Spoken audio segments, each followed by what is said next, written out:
Hey everybody, this is Gideon Ray. And this is Mazda 6. And we're here to talk about the new anime season. Pen Made Mightier, we love us some anime. Isn't that right, Mazda 6? Dude, my name's Kirk. And so every season, Kirk and I pretty much watch the first episode of everything that's new to see if it's worth keeping. We end up killing tons and tons of shows. We finished off like 3 or 4 this week alone from last season playing catch up. So we figured we'd go ahead and start the new season and give you guys an idea of what we're watching and what you guys should watch / avoid based purely from a writing perspective, well, I suppose, and also a bit of our healthily biased opinion. Expect a quick highlight reel from each show. We can give more in-depth thoughts on stuff if you guys would like at a later time. One eternity later. Here's what we discovered. Clearly, we misunderstood what surgical means. I guess we did. They're still not doctors. Nobody's getting cut open. Oh no! Ink everywhere. What the fuck was that? What was that? That was a chicken. Was it a chicken just shitting eggs? Why are you so small? At the very least we can say we don't know what fucking surgical means because there's no fucking surgery. Calm yourself, Iako. No! Next was idol incidents, which to me was a strange attempt to blend idol culture with politics, maybe in an attempt to get people who are idol crazy to understand politics. Do you think maybe it was there to teach people who don't know their own political system about it? It could be. We didn't get far enough to really see more of the politics side of it, side of politicians shouting out on the streets, and I think that's kind of lost in translation. It'd be the equivalent of an American superhero show trying to get a superhero to run for president and understanding everything that was entailed in the American government. Potentially interesting. It might have an audience, but it's a strange thing to do. Yeah, I found it very hard to get into, and I don't really care for idol shows in the first place, so it was already a hard sell. One Room was next. I am not doing these first-person anime, stare at a girl lewdly. I'm not doing it. I'm not doing it. Not now, not ever. I don't care how good of a one they make. I am not gonna be in somebody else's headspace staring at a girl and being like, yeah, that's fine because the developers of the show wanted me to stare at her. No, I'm not letting you do that to me. I have better things to do with my life. We got a famous Japanese voice actor to do the narration. This flower blooms on the battlefield. Oh, fuck. You were kidding. Animation's pretty crisp. Yep. Ladies are costumed pretty well. That's a plus.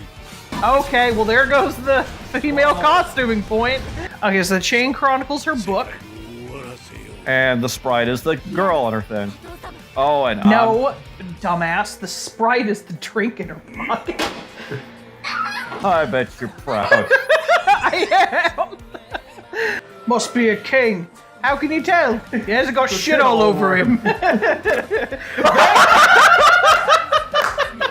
Fuka was next, and Fuka has a lot of potential if it can get away from the perviness. Like, this is one thing that absolutely upsets me when anime does this, is that when they have family situations where it's like brothers and sisters living together, brothers and sisters do not hang out together in their underwear. And the fact that they were just so blasé about hanging out in matching underwear, like almost like killed like any interest that I had in it. Now, I'll go ahead and say, I'm a dude and I've never worn a bra or panties. But from every girl that I've ever known, they kind of wear what's comfortable when they're around the house. From what I've heard, if the legends are true, if a girl is in matching bra and panties and it's nice shit, it's because she wanted you to see her in that. So it's really strange to see your Naisans just laying around with their titties out. Writing realistic families is important, and I get it. If you want, eye candy sisters, you can do that.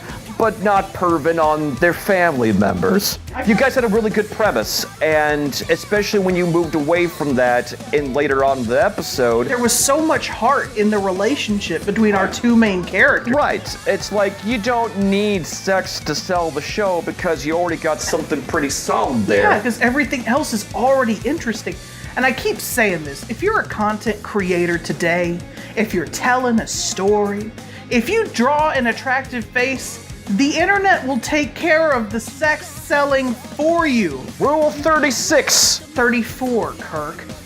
What's 36? I don't know what 36 is, but Rule 34 is, if it exists, there is port of it, no exceptions. My point is, people are gonna imagine your characters naked and hot and bothered. They're gonna go out there and they're gonna draw them, and you're gonna have to get used to that. But you don't have to start the fire for them. Just let them see that your character's cute, put them in a swimsuit or something once in a while, and let that be enough. You don't have to put the porn on a silver platter unless you're making porn. Next is Schoolgirl Strikers. Too much schoolgirl, not enough strikers.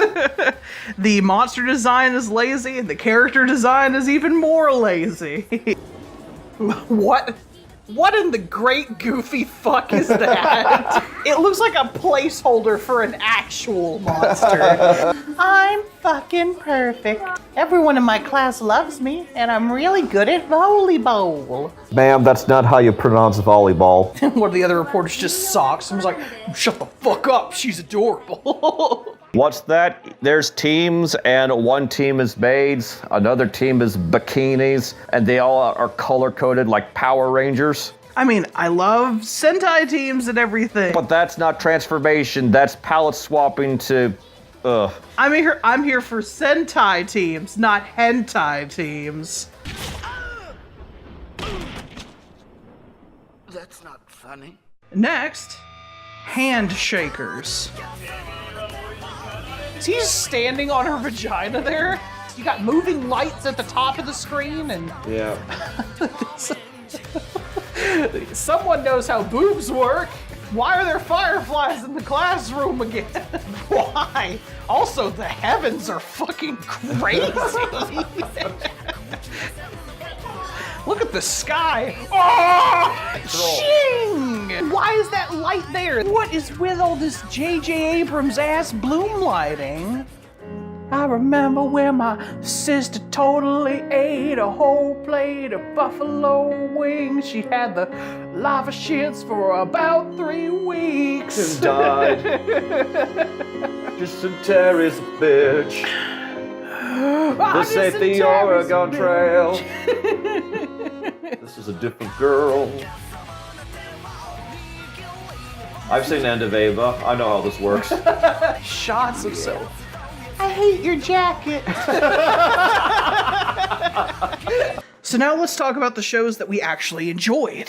So, top of the list, first show of the season was Aka. This show is beautiful. Yes, absolutely. I really liked how you put it earlier, that you said you thought it had something of a Lupin quality to it. Yeah. I also think that it very heavily borrows from Utena, and it feels like a classic anime, despite coming out apparently like just a few years ago. Yep, and it's a Madhouse production, and they always do really quality stuff. I'm definitely interested in learning more about their country, Sunday Diner, and how their class system works. I'm very interested in seeing how this investigation agency, what kinds of things they get into. They built a lot of drama from the structure of the organization itself. Right. The way the higher-ups are looking down on them, the way people at their level look down on him because of the way that he smokes. There's a lot of political structuring in this, and a lot of heart to the characters to show us, oh, he's really passionate about his job, but that makes enemies. But at the same time, he's very concerned with what he's doing and has to be kind of cold about things, but it's not like he takes a joy in it. Yep, and outside of the exposition dump in the beginning, it then focused more on showing than telling, and when it started doing that, it definitely picked up. Man, I love it when my boss drags me into the office for the morning exposition dump. Yep. Can you imagine if your boss took you into the office and was like, as you know, America has 50 states, and each of those states has a capital. Hey, some people need that education. Yeah, I guess that's true. Next was Eldlive, which, I mean, it was cute. Alien design was really interesting. Yep. It definitely reminded me of Men in Black and just some of the designs and some of the way that it carried out its stuff. Oh, yeah, absolutely. Let's see. Perviness was a little heavy, but it was kind of there to be a...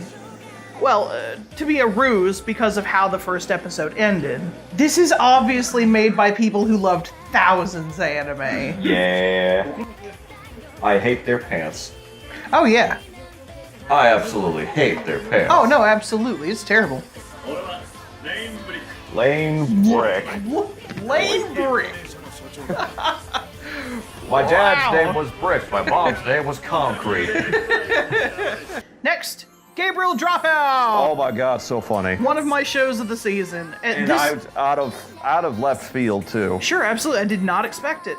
This show proves you can have cute characters and have them be adorable, and you don't gotta make them sexy. Like, they're fine the way they are. They're funny, they're cute to watch, they're adorable, you want to pet them on the head, and at the same time, you're like, damn it, Angels, if you don't get your shit together, because you're making us all look bad.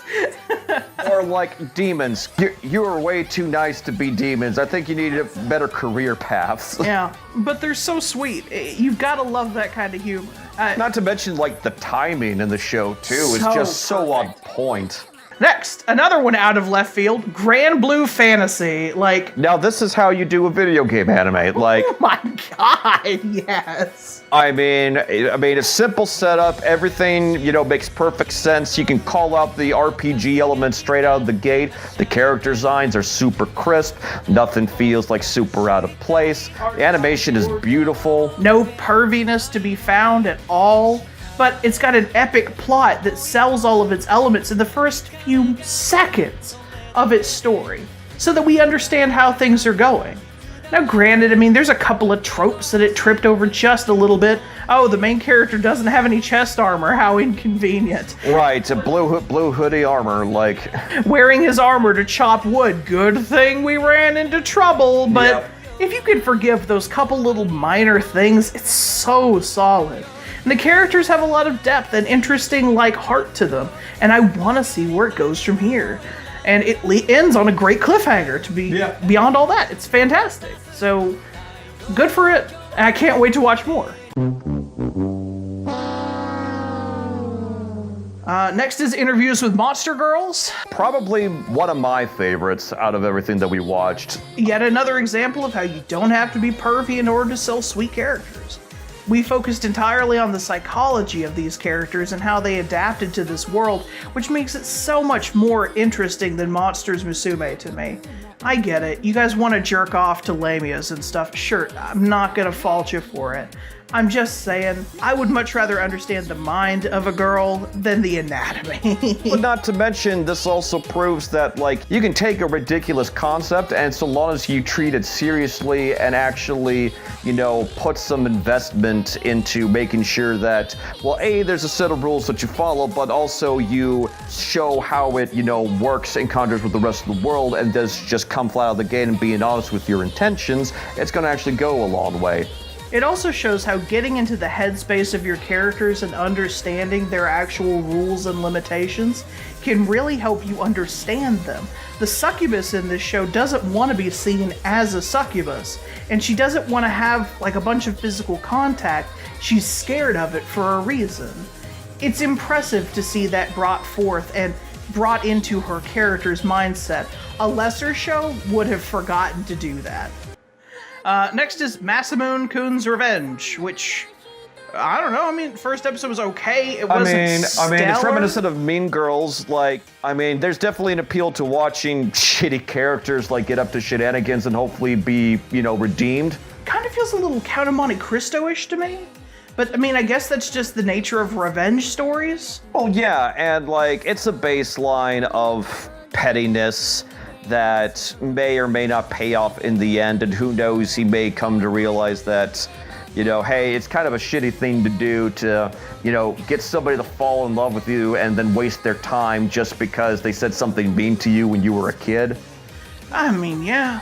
But I don't know, there's something innately human about the actions that he's taking, and actually, in fact, all of their actions, because they feel like stuff that you'd actually run into in your day. Yeah, like it definitely feels like super high school melodrama levels of stuff, and like there's definitely appeal to it, and I think it definitely could be fun, but I just go in with the understanding that, like, I know these characters are pretty shitty right now, but hopefully they don't stay shitty. Next is Miss Kobayashi's Dragon Maid, which the dragon part is really interesting. I hope they do more with it than just keep putting them in cute situations. They really did a lot of little things in understanding how the dragons worked and how they would adapt to this kind of world, to the task of being a maid. I just hope they don't let up on that, because it is, again, in understanding her mentality, that this show can be saved and made into something much more interesting than its honestly pretty weak premise. It may not be able to capitalize on it. There's been tons of shows that can't, but it showed me in the first episode that it has the potential to capitalize on it if it tries. Yes, absolutely. And then Saga of Tanya, which Was fucking brutal. whew, man, what a brutal show so far.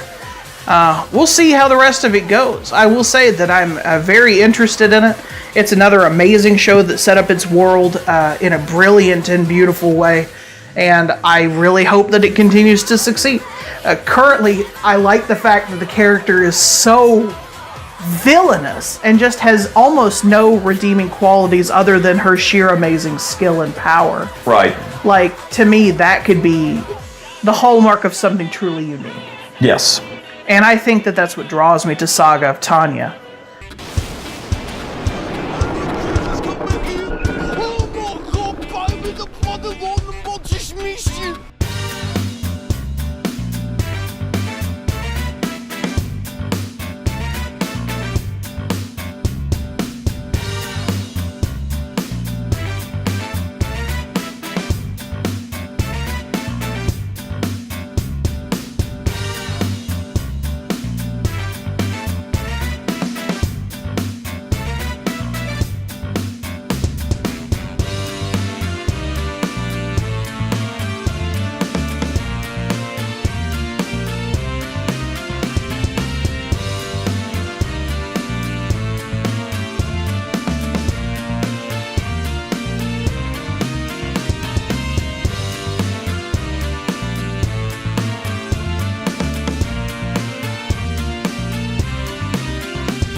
So we got 3 shows left to try: Bang Dream, Little Witch Academia, and Onihei. Onihei. But yeah. Sweet. Other than that, we've finished this season. Congratulations, Kirk! Woohoo! But thank you for sticking with us here on Pen Made Mightier. We'll see you again next season for another anime review, and then before then, probably to talk about some of the anime series that we're actually watching now. Oh, Lord. We'll be busy. Yes, sir. As always, thank you for sticking with Pen Made Mightier. Bye! Bye.